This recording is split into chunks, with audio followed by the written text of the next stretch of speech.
I never thought I would ever admit it out loud, let alone share it with the world, but the truth is that I was never really comfortable in the role I was born into. For most of my life, masculinity felt like a mask I had to wear, a uniform I didn't choose but was expected to carry. I played the part well enough, at least that's what people told me. I worked out, kept my hair short, dressed in plain shirts and jeans, and tried to speak with the confidence of someone who believed in his place in the world. But deep down, all of it felt like I was acting. And when the act ended at night, when I was finally alone, I was left staring at the ceiling wondering who I truly was and what I was trying so hard to prove. Started small. At first, it was curiosity. Innocent, almost unnoticeable things. I'd glance at the women around me, not in the way other guys did, not with desire or envy, but with this aching sort of longing.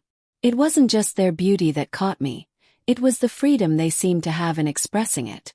The way they wore colors, fabrics, and styles that spoke of softness and confidence. The way makeup could transform a face into a work of art, or how long hair moved like a frame of silk around their expressions. It wasn't about wanting to be with them. It was about wanting to feel what they felt. I buried those feelings for years. I told myself it was wrong, or maybe just a strange fascination that would fade with time. But instead of fading, it grew stronger. I would find myself in department stores, my hands brushing against dresses or skirts on the racks, pretending I was just looking for a gift for someone else. My heart would race as I touched the fabric, as if the fabric itself held some forbidden power. There was always this war inside me. One part of me telling myself to stop, to get a grip, to be the man everyone thought I was, and another part whispering that maybe, just maybe, this was who I truly was all along. The turning point came one rainy evening. I remember it so clearly. I had just come back from a long day at work, soaked to the bone, feeling exhausted in more ways than one. I dropped my bag by the door and slumped into the couch, and that was when my eyes landed on something that had been sitting in the corner for weeks. A box I had ordered online. I told myself it was just a silly experiment, something I'd return later, but deep down I knew what was inside. My hands shook as I pulled it closer, opened the lid, and revealed the contents. A simple dress, soft and pastel-colored, with delicate lace at the hem. My breath caught in my throat. For a long time I just stared at it. I argued with myself, heart pounding, telling myself to put it away. But the rain outside seemed to echo the storm inside me, and before I could stop myself, I was standing in front of the mirror with the dress in my hands. I pulled off my damp shirt, hesitated, then slipped the dress over my head. The fabric slid down my skin like a secret being revealed, and when I looked up at my reflection, my heart skipped a beat. The person staring back at me was still me, of course. Broad shoulders, tired eyes. But for the first time in my life, I felt something I couldn't explain. It wasn't just the dress. It was the way it made me feel lighter, softer, closer to the person I'd been hiding for so long. I traced the lace with my fingers, watched the way the fabric moved when I shifted my weight, and for a moment it was like I could breathe. But almost immediately, shame crashed over me. I tore the dress off, folded it quickly, and shoved it back in the box. My hands covered my face, and I whispered to myself, "What am I doing?" That night I couldn't sleep. The memory of the reflection kept haunting me, the glimpse of someone I could be, someone I wanted to be, and the guilt of betraying the image of the man everyone else thought I was. I promised myself I wouldn't do it again. But promises like that are fragile, especially when they're made against the truth buried in your soul. Days turned into weeks, and the temptation gnawed at me. Slowly, what had begun as an impulsive experiment became a hidden ritual. I bought small things, lip balm, nail polish, a hairbrush I didn't need. I told myself they were harmless, just objects, but each one felt like a step toward something I couldn't yet name. I practiced painting my nails in secret, my hands trembling as I held the tiny brush, and though the results were clumsy and uneven, I stared at them with an almost childlike joy. Then came makeup tutorials late at night, learning how to blend foundation, how to shape eyeliner, how to make my face tell a different story. It was thrilling but terrifying. Every time I heard footsteps outside my door, I panicked. Every time I washed off the makeup before work, I felt like I was erasing the real me. I was caught between two worlds, the masculine mask I wore during the day and the fragile, blooming identity I embraced in the shadows. The more I lived this double life, the heavier it became. The breaking point arrived when I was invited to a party with some friends. They were all guys I'd known for years, the kind of friends who drank beer, talked about sports, and bragged about things I could never relate to. I tried to join in, but as they laughed and joked, I felt like a ghost sitting among them, nodding along while my heart screamed that I didn't belong. I excused myself early, saying I was tired, but when I got home I collapsed on my bed and cried. I wasn't crying because of loneliness. I was crying because I was tired of pretending. That night I made a decision. I didn't know how far it would take me, but I knew I couldn't keep living in denial. I was going to embrace the truth I had been hiding, no matter how terrifying it was. I whispered to myself in the dark, I don't want to be trapped in masculinity anymore. I want to let it go. It was the first time I admitted it, not just to myself, but almost like a vow to the person I had seen in the mirror that rainy evening. The vow that I would no longer bury that side of me. The vow that would set everything into motion. Once I admitted it to myself, there was no turning back. It wasn't a dramatic overnight transformation, but rather a slow, deliberate unraveling of everything I thought I was supposed to be. The mask of masculinity I had worn for years began to feel heavier with each passing day, like a suit of armor that didn't fit anymore. I wanted to shed it, piece by piece, until only the real me remained underneath. But doing that was easier said than done. At first I told myself I would take small steps. I began by changing little things no one else would notice, switching to a softer shampoo, growing my hair just a little longer, using a moisturizer that gave my skin a healthier glow. To anyone else, these were meaningless choices, but to me they were rebellions, small acts of defiance against the role I'd been forced into. Each time I did one of these things, I felt like I was secretly whispering to myself, "You're allowed to exist." Of course, secrecy still dominated everything. I would come home from work, lock my door, and let myself step into the other world, the one where I could explore who I wanted to be without judgment. I practiced walking differently, softer, more graceful. I studied videos of how women carried themselves, not to copy them exactly, but to feel the freedom in their movements. I learned how clothes could change not just the way I looked but the way I felt. A skirt wasn't just fabric. It was liberation. A blouse wasn't just clothing. It was permission. But with every new step, fear shadowed me. What if someone found out?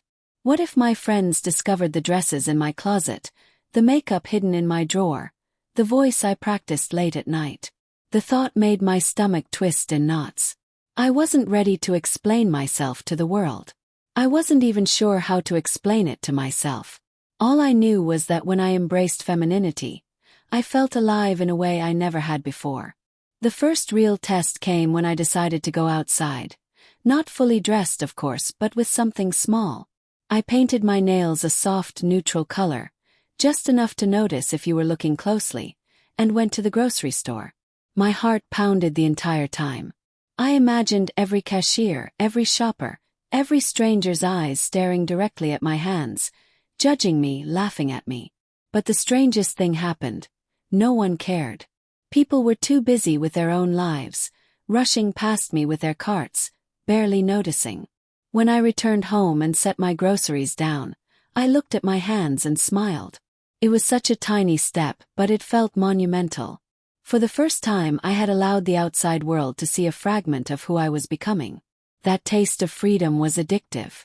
Soon I was finding excuses to push the line a little further. Lip balm became tinted lip gloss. Baggy shirts gave way to more fitted clothes.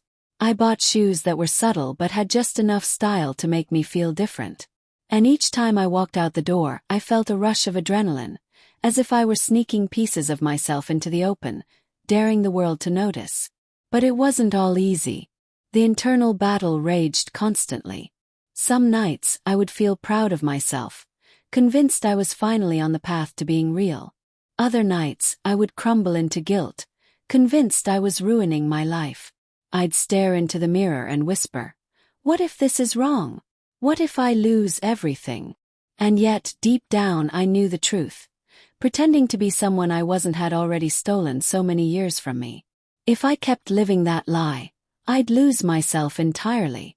One evening I decided to take a bigger step. I had been experimenting with makeup for months, never letting anyone see me, but I wanted to go further. I wanted to see if I could fully transform, even if only for myself. I spent hours getting ready, washing my face, applying foundation carefully, blending eyeshadow, shaping eyeliner with trembling hands. I slipped into a dress that I had bought secretly, one that fit me just right, and stood in front of the mirror. The reflection staring back was still imperfect. Rough edges, clumsy hands, traces of masculinity I couldn't erase. But for the first time I saw her. I saw the version of me that had been buried for so long, waiting patiently for the day I would finally let her out. My chest tightened and tears filled my eyes. I reached out, touching the mirror, as if I could hold her hand. I whispered, "There you are." That night I didn't hide. I didn't tear off the dress in shame or scrub away the makeup in panic. Instead, I sat by the window, watching the city lights flicker against the dark sky, feeling the weight of years of denial slipping off my shoulders. For the first time in forever, I felt like I was exactly where I was meant to be. But as beautiful as that night was, the days that followed were complicated. I woke up the next morning back in my usual clothes, back in the world that expected me to act like nothing had changed. The whiplash was exhausting. I began to realize that living in two worlds was unsustainable. I couldn't keep being two different people, locked in an endless cycle of hiding and revealing. Something had to give. The more I embraced femininity, the more masculinity felt like a stranger to me. When I looked at pictures of myself from the past, I barely recognized the person in them. The wide shoulders, the stiff posture, the empty smile. It was all an illusion. And as the illusion crumbled, I started to wonder if maybe it was time to let go of it entirely. Letting go wasn't easy, though. I had been raised to believe that masculinity was strength, that it was the only way to survive in the world. To give it up felt like breaking every rule I'd ever been taught. But deep down I knew the truth.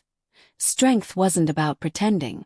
Strength was about having the courage to be real, even when the world didn't understand. And so, the seed of a new decision began to grow inside me. I didn't want to balance between two worlds anymore. I wanted to step fully into the one that made me feel alive, even if it scared me. I wanted to give up masculinity, not because I was weak, but because it was never mine to begin with. The path ahead was uncertain, and I knew it wouldn't be easy. There would be judgment, confusion, maybe even loss. But in my heart, I also knew there would be freedom. And that was a price I was finally willing to pay. That night, as I stood in front of the mirror one more time, I whispered the words that would define everything that followed. "I'm ready." Saying the words "I'm ready" out loud changed something in me. It wasn't just a thought anymore, not just a secret wish. It was a declaration, even if I was the only one who heard it. From that moment on, every step I took carried a different weight. I no longer saw my little rituals as guilty pleasures. They were preparations. Preparations for a life I was finally ready to step into. But readiness and reality are two very different things. The world doesn't just pause and give you space to become yourself. My job, my family, my friends. All of them still expected the man they thought they knew. And so, I had to live a double life, one foot in a world that suffocated me, and the other tiptoeing into the one that gave me oxygen. Started to eat at me. The longer I kept hiding, the more suffocated I felt. I wanted someone, anyone, to see me, to know the truth. But how could I tell them? How could I trust them with the fragile, growing part of myself when I wasn't even sure how to define it yet? The fear of rejection haunted me constantly. That fear didn't stop me from moving forward, though. In fact, it almost fueled me. Every time I came home and shut the door behind me, I shed the day's disguise and allowed myself to blossom. I practiced more with makeup, watched tutorials, and even dared to try on wigs. The first time I saw myself with long, flowing hair, I nearly broke down. It wasn't perfect. Nothing ever is in the beginning, but it was enough to make me believe I was on the right path. The mirror became my confessional, my therapist, my best friend. I would stand there for hours, adjusting, experimenting, whispering truths I couldn't say to anyone else. I would talk to my reflection, not like a stranger, but like an old friend I had finally reunited with.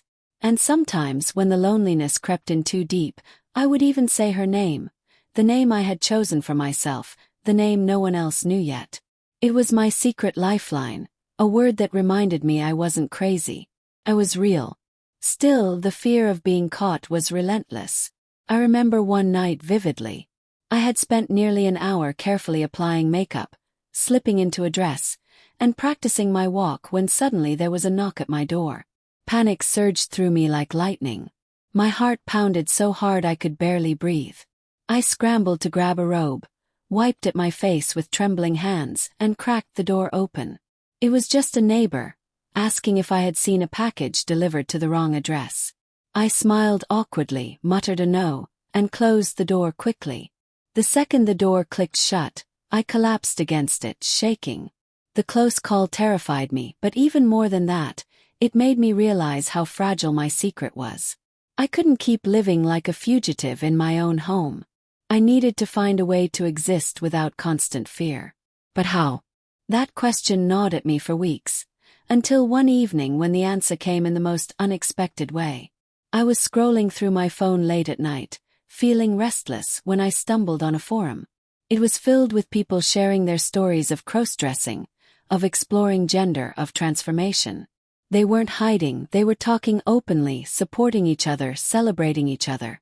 My heart raced as I read post after post. For the first time, I didn't feel like some kind of anomaly. Felt seen. I hesitated before creating an account. My finger hovered over the keyboard, my mind racing with doubts. What if someone recognized me? What if I was exposed? But the loneliness weighed heavier than the fear, and eventually, I chose a username and typed my first post. I didn't share everything, not at first. I just wrote a simple sentence. I'm tired of hiding. To my surprise, replies came almost instantly. Strangers told me they understood, that they had been there too, that it was okay to feel what I was feeling.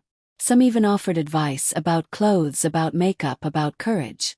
I sat there in the glow of my phone screen, tears welling in my eyes, realizing that I wasn't as alone as I thought.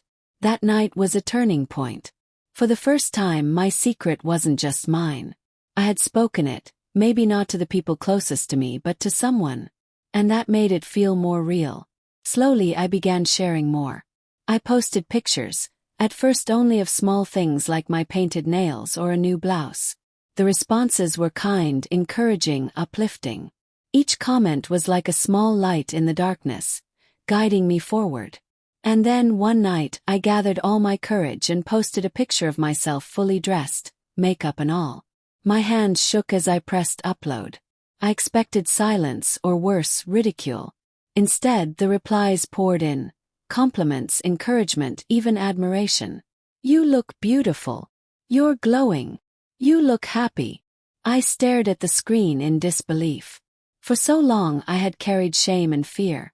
And here were people telling me that what I saw as a flaw was actually something worth celebrating. That validation lit a fire inside me. I started experimenting more boldly, not just at home but in subtle ways outside. I wore softer colors in public, tried on accessories, let my hair grow without apology. And though most people barely noticed, I noticed. I noticed how each change brought me closer to who I wanted to be. Yet, beneath all the progress, there was still a storm brewing.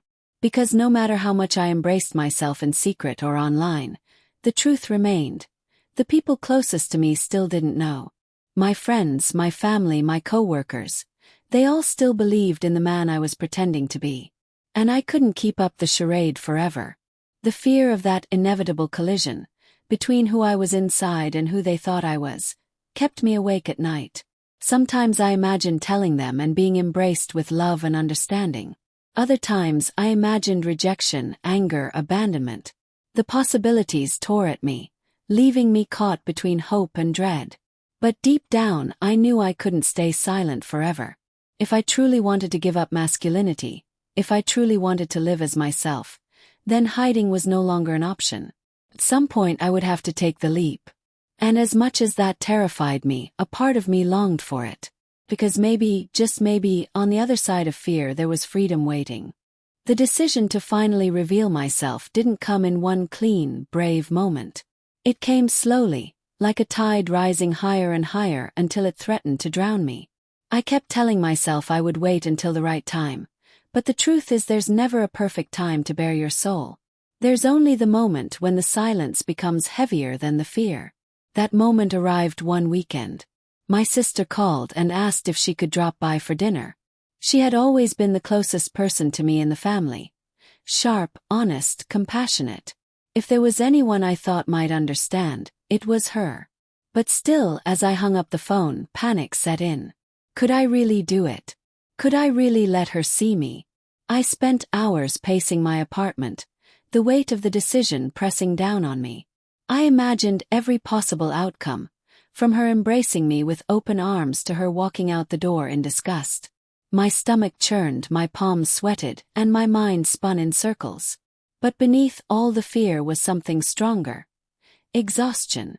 I was tired of living two lives. I was tired of erasing myself every time someone came close.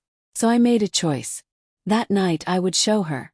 Not everything, not the full transformation, but enough to let her see the truth I had hidden for so long. When she arrived, she smiled as she always did, bringing her usual warmth into the room. We cooked together, laughed about old stories, and for a while I almost convinced myself to back out. But as we sat down to eat, I couldn't focus. My mind screamed with the weight of the secret. I pushed my food around my plate, my heart pounding louder with each passing minute. Finally, she set down her fork and looked at me with concern. "What's going on with you? You seem different." The words cracked something inside me. I took a shaky breath, staring at my hands, then forced myself to speak. "There's something I need to tell you. Something I've been hiding for a long time." Her expression shifted. Curiosity, worry, patience. She nodded softly, waiting. I stood, my legs trembling, and walked to my bedroom. My heart hammered so hard I thought I might collapse. I opened the closet, pulled out the dress I had worn the night I first whispered to the mirror, and held it in my hands. For a long moment I just stared at it, frozen. Then I changed carefully, every movement deliberate. When I looked in the mirror, tears pricked at my eyes. This was me. This was the truth. I walked back into the living room. My sister looked up and froze. Her mouth opened slightly, her eyes wide. The silence stretched unbearably. Every fear I had ever imagined rushed through me in that moment. Finally, she whispered, "Oh." I felt my chest tighten. "I know this is a lot," I said, my voice trembling. "But this is who I am. I can't keep pretending anymore. I don't want to be trapped in masculinity. I need to be me." For a second, she just stared at me, her expression unreadable. My whole world hung in the balance. Then, slowly, her eyes softened. She stood, walked over, and pulled me into her arms. "You're still you," she said, her voice gentle. "And I love you." The dam inside me broke. I clung to her, sobbing, every ounce of fear pouring out of me in tears. I had braced myself for rejection, for anger. But instead I was met with love. It was overwhelming, like the sun breaking through after years of rain. We sat together for hours. I told her everything, about the dress, the makeup, the late nights spent in front of the mirror, the fear that had haunted me for so long. She listened without judgment, asking questions carefully, trying to understand. Sometimes she admitted she didn't have the right words, but that she wanted to learn, to support me. By the end of the night, I felt lighter than I ever had before. The secret wasn't mine alone anymore. Someone knew. Someone saw me. And they didn't turn away. But as comforting as that was, I also knew this was only the beginning. If telling my sister felt like climbing a mountain, telling the rest of the world would be like scaling an entire range. Not everyone would react the way she had. Not everyone would understand. And that thought terrified me. In the days that followed, though, something shifted. The mask I wore in public still weighed on me.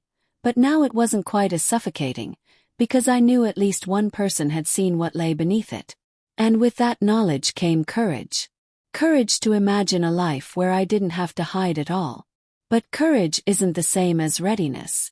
The idea of telling friends, co-workers, or my parents still made my chest tighten. The fear of losing them, of being abandoned, loomed large. I wondered if I was strong enough to face that. One evening, while video chatting with my sister, she said something that stayed with me. You don't have to rush. Transformation isn't about speed. It's about honesty. Every step you take toward yourself is progress. Her words echoed in my mind as I stared at my reflection later that night. She was right. I didn't need to have all the answers yet. I didn't need to announce myself to the whole world tomorrow. What I needed was to keep moving forward one step at a time. And yet, even as I repeated that to myself, I couldn't shake the feeling that another confrontation was coming soon. That I couldn't keep hiding from everyone else forever. That sooner or later I would have to stand before them all and say, "This is me." The thought terrified me, but it also thrilled me. Because for the first time I could see a glimpse of the life I wanted. A life where I no longer had to pretend. And I knew deep down that I was closer to it than I had ever been before. The days after telling my sister were like standing at the edge of a cliff. Behind me was the world I had always known, heavy with the weight of masculinity I could no longer bear.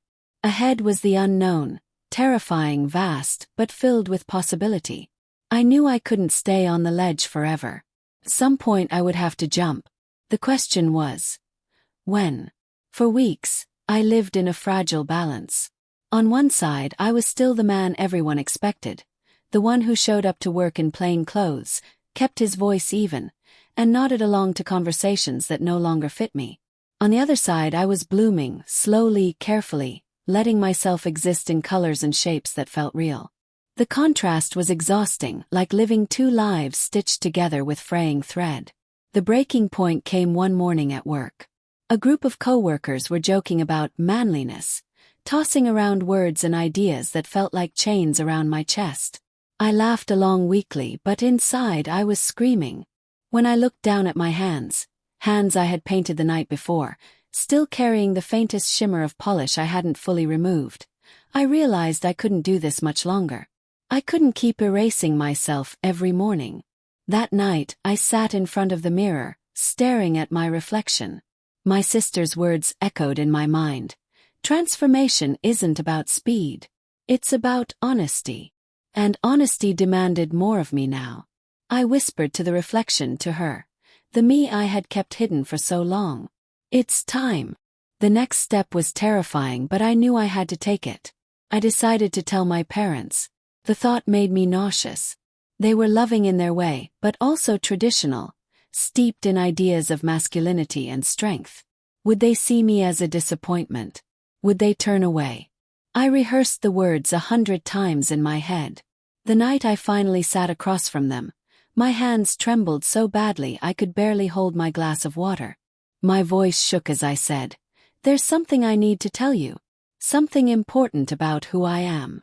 The words spilled out slowly, haltingly, like drops of rain before a storm. I told them about the dresses, the makeup, the years of hiding, the truth that masculinity had never been mine.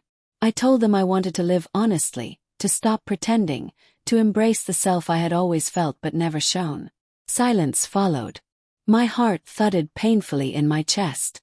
My mother's eyes glistened with confusion, my father's brow furrowed. For a moment, I braced for the worst. Then my mother reached across the table, her hand trembling, and took mine. "I don't understand everything," she said softly, "but you're my child. And I love you." My father didn't speak for a long time. His eyes stayed fixed on the table, his face tight with emotion. When he finally looked up, there was hesitation in his voice, but also something deeper. "I don't know how to process this," he admitted. "But I don't want to lose you. We'll figure it out." Tears spilled down my cheeks. Relief, fear, love, and uncertainty all tangled together inside me. It wasn't perfect. It wasn't complete acceptance. But it was something. Beginning. And for me that was enough. From that day forward something shifted. The world didn't suddenly open its arms. Not everyone understood, not everyone accepted. Some friends grew distant, some whispered behind my back. But I had also found light. My sister's unwavering support, my parents' hesitant but real love, and the growing confidence inside me. The more I stepped into myself, the less the weight of masculinity clung to me. I let my hair grow, embraced softer clothes, walked with the grace I had practiced for so long. And every time I looked in the mirror, the person staring back felt less like a stranger and more like a friend. The journey wasn't smooth. There were days of doubt, days of pain, days when I wanted to retreat into the safety of the mask I had worn for so long. But those days grew fewer as I learned to trust myself. Each small act of authenticity became a victory. Each smile that reflected back at me in the mirror reminded me why I had chosen this path. And slowly, I realized something profound. Giving up masculinity wasn't about losing. It was about gaining. Gaining honesty. Gaining freedom. Gaining the chance to live without the crushing weight of pretending. I had thought of the word sissy as an insult once, something thrown like a stone at anyone who didn't fit the rigid mold of manhood. But now I wore it differently, not as shame but as acknowledgement. I wasn't afraid of softness anymore. I wasn't afraid of vulnerability. If being a sissy meant choosing truth over performance, then I would embrace it with pride. Looking back now, I see the path I walked as both fragile and powerful. Fragile because it was filled with fear, with close calls, with nights of crying into my pillow. Powerful because despite all of it I kept moving forward. I chose myself even when it was terrifying. And though my journey is far from over, I can finally say this. I no longer live in hiding. I no longer wear the mask of masculinity that never belonged to me. I am still learning, still growing, still becoming, but I am free. When I stand in front of the mirror today, I don't whisper in fear. Smile. See her. See me. And for the first time in my life, that is enough. This is my story. How I gave up masculinity. How I became the version of myself I had always longed to be. Not a lie, not a mask, not a shadow. Just me. And if there's one thing I've learned through it all, it's this. Living honestly is the bravest transformation of all. The end.